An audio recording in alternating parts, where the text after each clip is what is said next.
the SpartanNerd. Fabulous secret powers were revealed to me the day that I held aloft my magic sword and said, see, I look just exactly like my shirt, this sword. Yeah, okay. By the power of Grayskull. Seen the movie 3 times. Got the hat with the pin from the pre-show. Also, voting here. There's a runoff election tomorrow. I'm going to be voting against the AI data center. After seeing the movie 3 times, it occurred to me the credits are kind of short. You sit through the credits. It's less than 5 minutes. Now, you can sit through the credits of Zelda Breath of the Wild or Elden Ring. You're in for 15 to 30 minutes. The thousands of people in the credits. It means that the movie industry has trimmed down the amount of credits that they have. And we know what that's about. Probably AI. And that would not be the Master Universe fault. That'd just be the fault of the world. People losing their jobs over that. I'm going to review Trapjaw, Chronicles Trapjaw.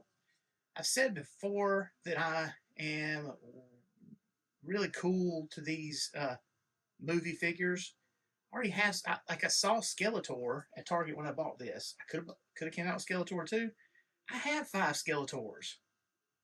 Yeah, I got movie Skeletor, like 87 movie. I have the one that came with the Bone Throne, Battle Armor Skeletor. I have the New Eternia Skeletor that had the Viking head, and Terraclaw Skeletor. That's 5 Skeletors. I don't need another Skeletor. It looks cool. I like it. It is of the Chronicles rather than Masterverse. But if somebody gives it to me, then that'd be great. And I'm just not inclined to get the 2-pack thing they're offering. I think the He-Man and the Teela's head looks too big. I've said that before. I'm just kind of cool to the movie designs. But Trapjaw here, I also feel like his head's a little too small. But Trapjaw is awesome in the movie. And all right, I have one Trapjaw for Masterverse. So we'll see how he stacks up to Masterverse Trapjaw. You can see front of the box, nice window. You turn to the side, Nick Galitzine and Trapjaw, who is CGI, but it is an actor, it's a voice actor, and I believe there to be somebody that does some of the suit practical effects. We get a little panel on the side, just like the Battle Cat and the King Grayskull that I already did. Back we have a picture of Trapjaw in action. We also have a picture of Skeletor down here at the bottom. And anything else? It says deluxe articulation. Which it doesn't say 30 points or something like that. It's interesting. But deluxe covers a larger swath of stuff. I was thinking about this when I was doing the Rio Blast thing, which I've not finished yet. But Rio Blast has all these extra guns. Those are all extra points of articulation. So 30 points is a lie. There's more. Anyway, okay. Let's get to opening this guy up, seeing what he's all about. Now here is Trapjaw with everything you get in the box, and he is impressive. I gotta say, I spent some time playing with him. He feels to me like, I think this is right now. Remember the old Halo action figures? My children had them. I wasn't into that, but they had a bunch of them. It reminds me of the old Halo action figures. Maybe it's because of that like greenish coloration on there, but the way the joints feel and stuff is what it reminds me of. So I was happy to discover when I took him out of the box that the Snake Mountain backdrop was something they added in there. So here we have Snake Mountain versus Castle Grayskull that came with Battle Cat in the back. And that's kind of the thing that Mattel is pushing with their playset for the core figures. I'm not into that really, but it makes a cool background. Trapjaw standing right there in the middle is a good idea. So I kind of want you to see how this works. I mean, he's just so, he's not clicky, yet he's still firmly posable. And right here we have, so just from top to bottom, it's like a ball joint for his head and a jaw that is articulated. In the movie, it's kind of strange that they didn't do better job with that, but it still looks like Trapjaw the way it's supposed to look. You know, I hate to criticize the movie. I was thought about going to see it again tonight. It is June the 20 something, 26, and it's not in the theater. Anyways, the armor here, it looks really good. It is like these leather straps, you know, going on there. These pauldrons are not. I mean, you can't raise his arms higher than that, but it does have those like butterfly joints like GI Joe classified figures have. You can see them in there, but he does have an ab crunch and a waist twist. This big belt is likely hiding some unsightly joints going on in there. I don't know. Not taking it off. And his legs. No problems here with legs. But mine has a stiff boot cut on the left side. The right side works fine. This side, it doesn't work good. And it is hindering my ability to stand it. Now I can get the hair dryer after it. What about the accessory swap?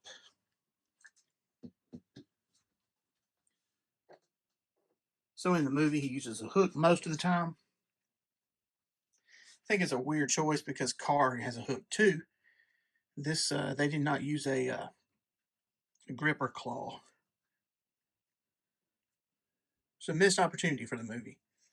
Now, this hand doesn't have a peg. It is the same kind that King Grayskull had. That the hand comes off the end. I haven't swapped it out yet, but that's how it works. His paint. Well, I've got this camera like Transformer style out. This paint looks good to me. It looks just like the movie. You can even see he's got a green skull. You can see it coming around underneath his helmet, which is not removable, but they painted that detail. He's got painted teeth. His eyes look creepy. You know, the most boring parts of him have really shiny gloss on them.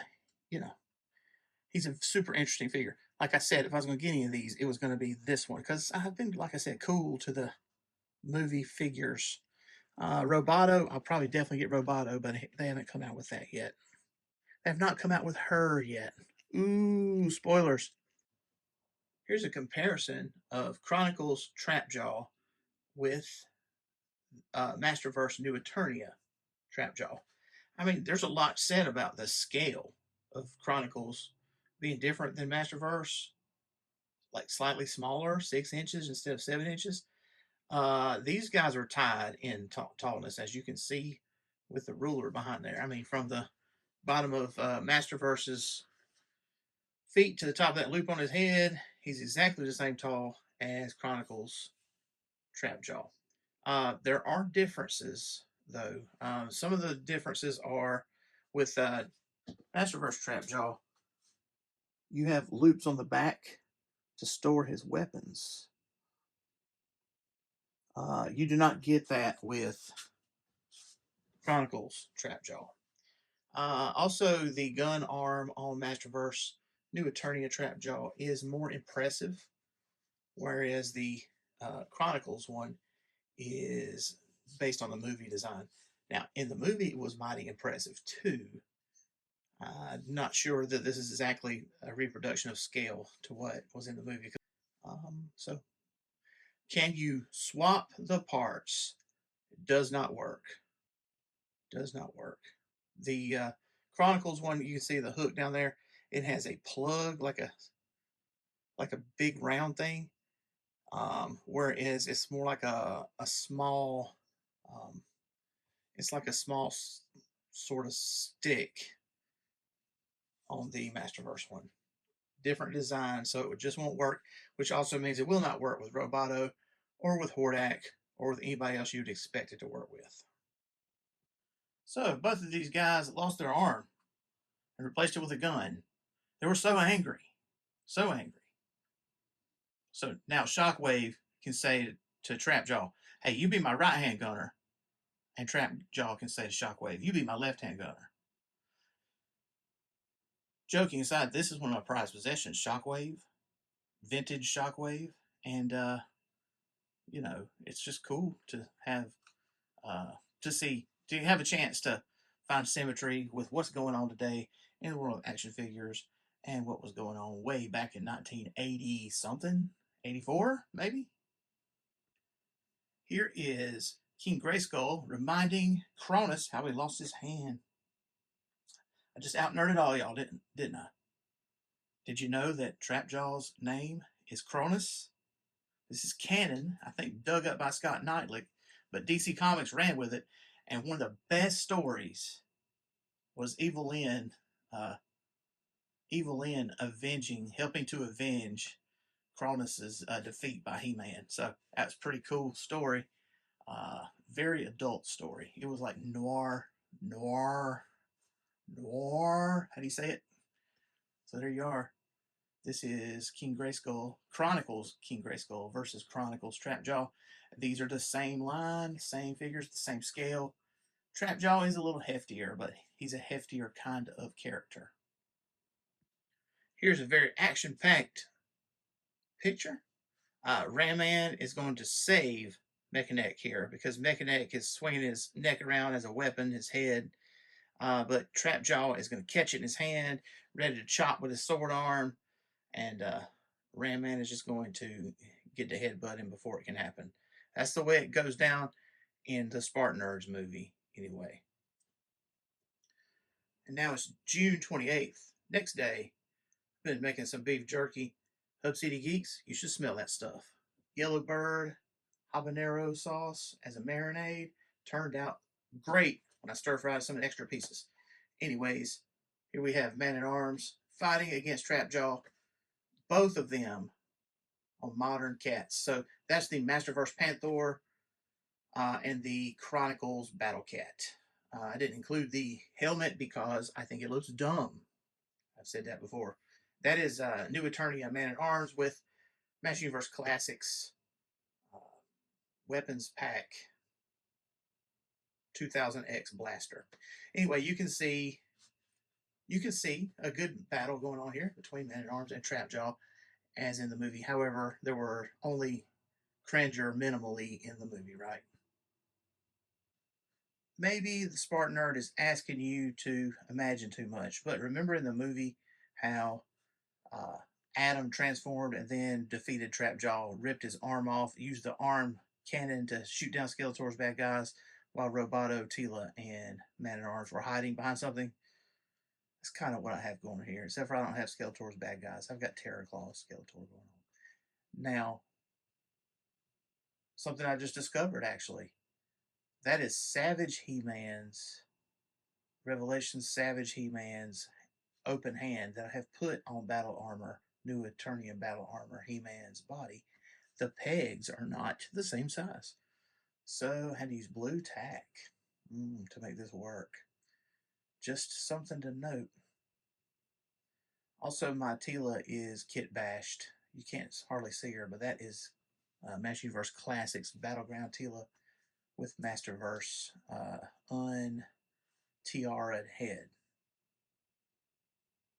Here we have the bounty hunters have captured Neve, but they don't know it. Someone's coming to rescue her. Oh yeah, just pan in, zoom in, camera magic on the Orko. All right, so you can see a real difference. So I'm saying at the beginning, I said that the Masterverse New Eternia Trapjaw was the same tall. We talk about the scale, but as I said about King Grayskull before, you feel it more in like the what's the right word? It's like they've shaved a little bit off of the fatness of the figure, I guess maybe. So you can see that Too Bad towers over him. I mean, and that is a New Eternia Masterverse New Eternia. And so, you know, that's where you can see a real difference in scale. Now, that is Canox Vol from Cosmic Legions, who just kind of goes with the motif of Trapjaw, somebody with a missing limb that's been replaced with something robotic. Neve is Mythic Legions. That Orko is the same one from Savage He-Man, which would be Masterverse Revelation Savage He-Man, that's right. Um, so here we are. The Rescue. That's what I'm going to call this one. So what is the Spartan Nerd's rating of Master Universe Chronicles Trapjaw? This is the movie Trapjaw. Will there be more Trapjaws in the future? I don't know. I hope so. I like this one a lot. I wish his accessories were more compatible with previous, like Masterverse. You know, that's there. It just does not work at all. It doesn't work at all with Roboto, with Man at Arms. Like that's the Man at War. Yeah, he has the parts that you can swap off the hands. Hordak. It just doesn't work. It's just a different system, and it's a missed opportunity for us to have more fun. There's just no reason for them to cut something like that or change it. I don't know why they did. But they did. And see, strangely, while I'm filming this and rating this, they sent me a survey asking me about my opinions about accessories, trade-offs with accessories versus battle damage, armor, etc., and head swaps and all that. Maybe this wasn't the right day for them to send me that survey. And who else got the survey? If you watched it and you made it this far in the video, let me know in the comments. But anyway, back to my point. What about the rating of Chronicles Trapjaw? Well, I mentioned that he had a leg problem. Speaking of which, Canon's ball just falls down. Anyway, I mentioned that he had a leg problem earlier, that his boot cut would not move, that was jammed. I worked that out eventually while I was making this review and setting him up and posing him for different photographs and stuff. And so I can't count that as a stupid problem. It's a complaint that you can't swap the accessories with other lines of Master Universe. I mean, they know that we like that. That's why they made the Origins pretty much 100% swappable. I'm going to say 95% swappable as far as I can tell. I mean, Rio Blast is an interesting example. But that review's coming up. The paint's good. The sculpt's good. In fact, it looks just like the movie. It looks just like the movie brought to the villain's compound here that I've set up in my review area. So sculpt and paint articulation is fine. He doesn't have stupid problems. Like I said, I worked out the leg. I guess it just needed to be hands-on for a while. His accessories. Now, as a Masterverse, so far, I'm saying this wrong, Chronicles. So King Grayskull came with what you'd expect. He came with a axe, sword, and a shield. And in this case, and alternate hands. In this case, we have an alternate hand and three swappable parts. So those are the accessories there. So he has to get his point for that. He was a 5 of 5 because I wanted him because of Trapjaw and he looks great. The movie was wonderful. And Trapjaw was one of the lead characters. Like, he had at least three big fights in the movie. I mean, do I like this design better than I like Masterverse? Like I said, he kind of feels like one of them Halo action figures in the legs area, the way he moves around and stuff. And that's fine. Those were always fun. But that's also, we're talking about, 15, 20 years ago that my children were playing with those and I had the opportunity of, messing with them or whatever. So in a way, I'm saying that's different. But in this case, it's really welcome because of who it is. It really works with Trapjaw. So I'm giving Trapjaw here a 5 out of 5. He's as great as he could be. Could be better. I mean, he could have a little more articulation, more accessories. They could swap in with other things. But as he is what he is for $26.99, $27, $25, $6, $7, whatever, he's pretty good. 5 of 5. Do you agree or disagree, Hub City Geeks? Let me know in the comments. Like, subscribe, and hey, go read the SpartanNerd blog, SpartanNerd.com.